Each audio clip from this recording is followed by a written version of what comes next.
Back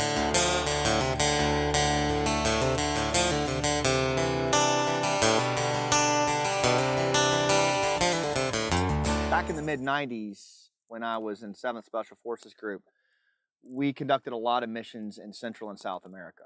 And those missions and the lessons that I learned on those missions still stick with me to this day. I think mainly because I had the opportunity to work among these amazing sergeants, warrant officers, and officers who had been operating down in that part of the world for decades. And they had learned, gosh, you talk about embodying the Green Beret mindset of relationship before transaction and deep human connections. These folks were amazing. And so I got to actually, be around them and get mentored by them on these various missions.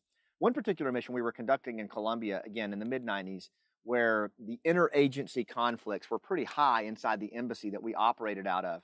And we had some pretty aggressive things that we wanted to pursue on behalf of our unit that would hopefully keep advancing the effects we were having against the guerrillas, the FARC, in that country, and continuing to elevate the role of the Colombian government. I mean, every deployment was an incremental gain, but our goals were fairly aggressive. And so we were going to need the support of the ambassador and the deputy chief of mission pretty strongly on this deployment, maybe even more so than a few of the past ones.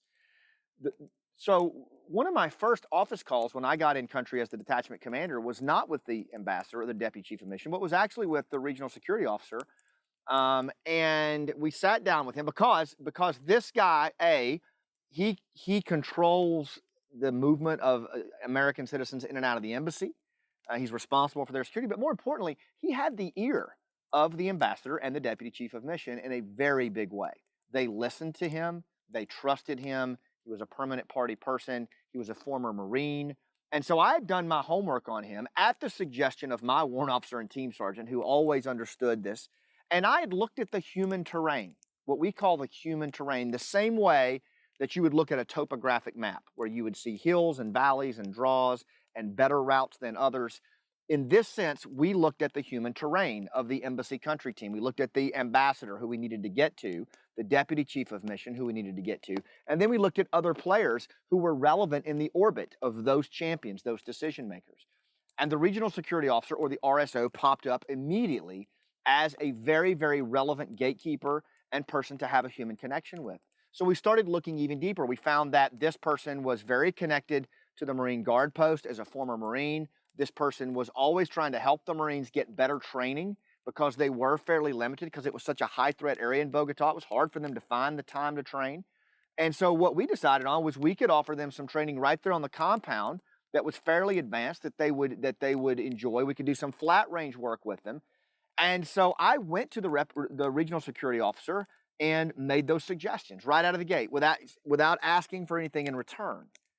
And it started a form of a connection. I met him where he was, and we started to kind of come together, and it built this dance of reciprocity that went on for the next 4 or 5 months and ultimately resulted in him leaning into the ambassador and the DCM, the deputy chief of mission, saying, I think these guys are onto something. You should give it a try. And they did, and it worked.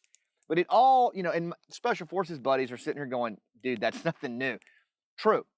But what I'm wanting to get across here is the importance of human terrain in our work. In this day and age where we are so distracted, so disengaged, so distrustful of each other, we've become completely transactional at the corporate level, the entrepreneurial level, with our clients, and we just focus on the transaction, and we don't look at the human terrain, right? We don't look at who the decision makers are. We don't look at who are the relevant gatekeepers, and how do we move 6 degrees of Kevin Bacon to influence someone to meet their goals and ours, right? And so I'm suggesting to you that considering human terrain in your work as a leader is very, very important. If you check out my book, Game Changers, which is on this website, there's a lot in there about how to think about the human domain in our arena around us, the human terrain. And we really need to be doing that. One of the things I'll tell you right now is to think about this. Humans are the most meaning-seeking, emotional, social creatures on the planet. Meaning-seeking. We are operated by purpose. We must know why, as Simon Sinek says in his TED Talk. People don't buy what you do, they buy why you do it. We are driven by purpose. Our identity as mammals is higher than any other mammal. We must know why we do something, and other people must know why you want to do something. So if you're not embedding meaning when you do your work, people aren't going to connect with it. Emotional. Humans are emotional creatures. The limbic brain, the limbic system operates off emotion. The limbic brain, as Seneca states in his book, Start With Why, doesn't even understand language. It understands emotion, right? Alan Weiss in his book, it's actually in Relationship Economics by David Noor, but Alan Weiss is quoted as saying that logic makes people think, emotion makes people act, right? So we are emotional creatures. And if you are not, accessing your own emotions, and if you're not connecting to the emotions of the people around you and how you communicate, you're only going to get about that much out of them, right? Because what's below the waterline is a very emotional creature who operates off perception and feel. If you ignore that and you think that you're too sophisticated and modern for that, you do it at your peril. You're really not relevant to the people that you serve, because we act on emotion. And then finally, social. We are social creatures. We sit at the top of the food chain, not because we have fur, fangs, or claws, above polar bears and great whites, but because of our ability to team, to form in-groups that can stand against other out-groups or what Mother Nature throws at us. And over 200,000 years, we have biologically evolved to be social. Oxytocin, serotonin, cortisol, all of those molecules that course through our body in high-stakes situations and drive us in certain directions, it's all based around social behavior. It's why you get nervous when you go up to do a speech. That stage fright that you fear as much as death, right, is a real thing. You don't want to get voted off the island. You don't want to lose status in front of your peers. That's social behavior. Meaning-seeking, emotional, social creatures. If you understand that in the context of the human terrain, you have an edge.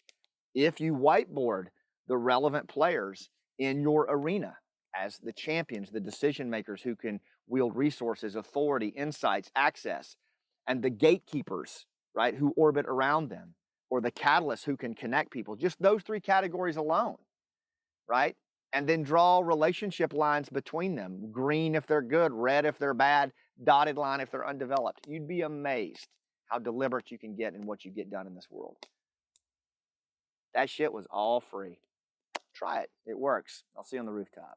Hey, you know what, guys? I want to do a mulligan here. I want to do a supplement to this week's Human Terrain reading people in the room that I didn't talk about, because I always try to bring it back to you as you're watching this. So if you think about humans being the most meaning-seeking, emotional, social creatures in the room, and I already gave you a description of that. Think about that in the context of your life. So change management, for example. How many of you have to deal with change in your organization, right? How do you think people are going to get when you bring change to them? What's the first thing they think about? Is scarcity, right? Remember, emotional creatures. We're primal. They're going to go there. Social. What does this mean to me, to my job? Am I going to lose my status? Associate engagement, right? We're always looking at associate engagement scores. How many people are disengaged? How many people are engaged? How many people are motivated? But what's that all tied to? Meaning. If people don't feel meaning in their lives, they're not going to be engaged. Newsflash. But do we really peel that back and look at that when we look at associate engagement scores, right? Price increases. If you're going to talk to your clients, right? If you're going to talk to the board or an investor, you're going to raise costs. Think about what that does. That has a primal activation, right? At the social level, at the emotional level, scarcity. Am I going to have enough, right? You're hitting primal triggers. So when you consider that, you should tie it back to meaning or purpose. Here's why we're doing that. Here's how this will show up in your life, what it's going to mean to you, right? As a customer, you're going to feel this way around your family. Social status, right? It's real stuff. And then finally, in fact, Russell Brunson in his book, Expert Secrets, he even says the number one thing on every person's mind in life is status. So there you go. Right? And then finally, talent management. When you have to sit down with someone and talk about how they're doing or not doing, or you have to make moves inside the company based on talent, or award someone, or recognize someone for an accomplishment. How are you considering purpose, emotions, and social status? Right? If you're not clear, you need to get into our website, rooftopleadership.com. Check out these vlogs because we go deep on that stuff. All right? Thanks for what you do. I'll see you on the rooftop.